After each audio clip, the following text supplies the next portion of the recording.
7 years, 2,555 days, 35% of my life. That's how long I've been playing volleyball. There were high points that made me feel like I could never stop playing, and lows that made me question my whole existence. And never once did I have to look at it the way I did after watching 100 Meters, the anime movie. That movie didn't just inspire me, it confronted me. It playing. It was simple. It was fun. The ball felt light. The court felt endless. And even when I got blocked, even when we lost, I was grateful just to be there. Then somewhere along the way, fun turned into identity. At 14 and 15, I thought I could reach the highest level and go pro. I was dominant where I was. What a fool I was. A big fish in a small pond. But when the pond got bigger, reality hit. I wasn't ahead anymore. I wasn't special in any way, I thought. That's when doubt began to grow roots.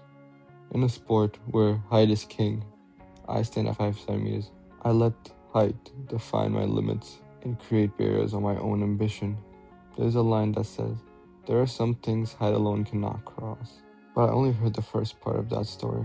I saw tall players get treated better for putting in half the effort I put in to the sport, and it hurt more than I could ever say. And I saw that as proof that I didn't belong in this sport. In psychology, we call that confirmation bias. We search for evidence that supports our fear, and ignorance ignore everything that contradicts it.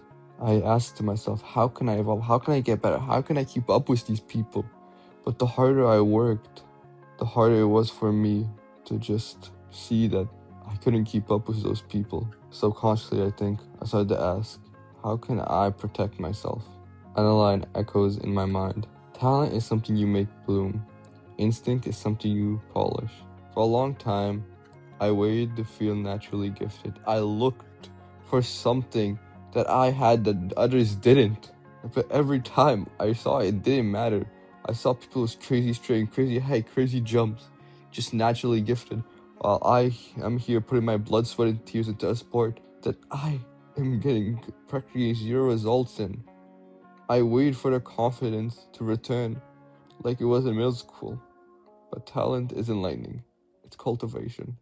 Me trying to see some talent in myself is an issue. For my talent to actually bloom, it requires for me to be in uncomfortable soil, which I was too scared to take that risk at the time.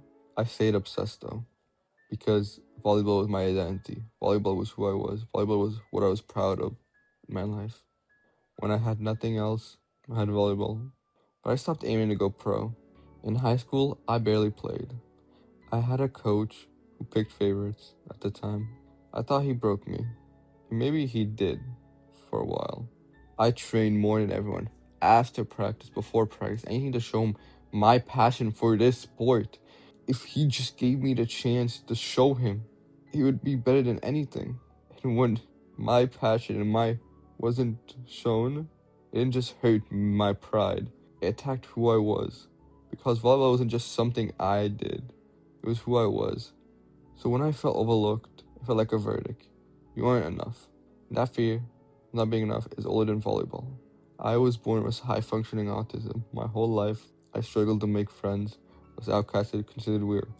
Volleyball helped me. It helped me find friends, relate to people. But when the one thing that you gave your whole life to is telling you you aren't enough, it absolutely breaks you. But at the same time, I couldn't leave a sport that I loved so much, so I didn't quit. I quit believing in the dream that pushed me through every single point in my life. People around me said, just do it as a hobby. You're never gonna make it. It's out of expectation. So I thought to myself, it was more mature to lower expectations. Just play for fun, but not really even fun. It was more for other people's respect. But really, at the end of the day, it was more for my self-protection. Psychology calls it self-handicapping. If I don't aim too high, I can't fall too hard. It was easier to shrink the goal or not have a goal at all than watching me run up a hill just to fall back down. There's another idea that kept popping into my head every time I got blocked or every time I wanted to pursue it, and it had that love back.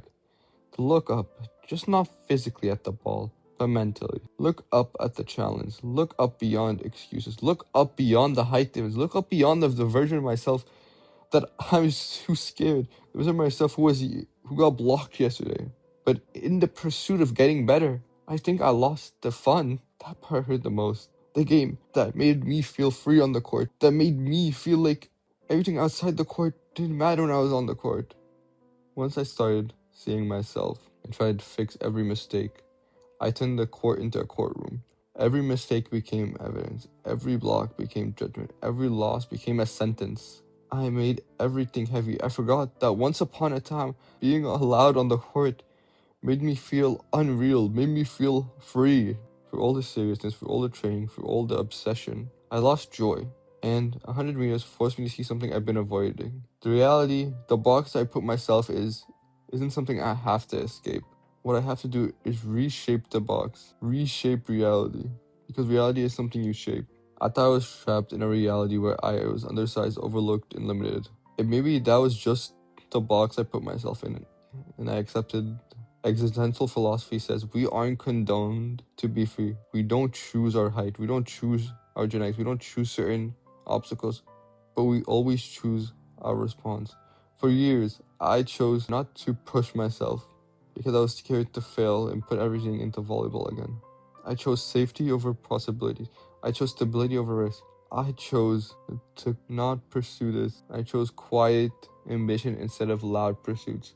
Not because I didn't love the sport, but because I was afraid of what it would say about me. If I gave everything and it still wasn't enough, I think that would have mentally broke me at the time. Now I see it differently.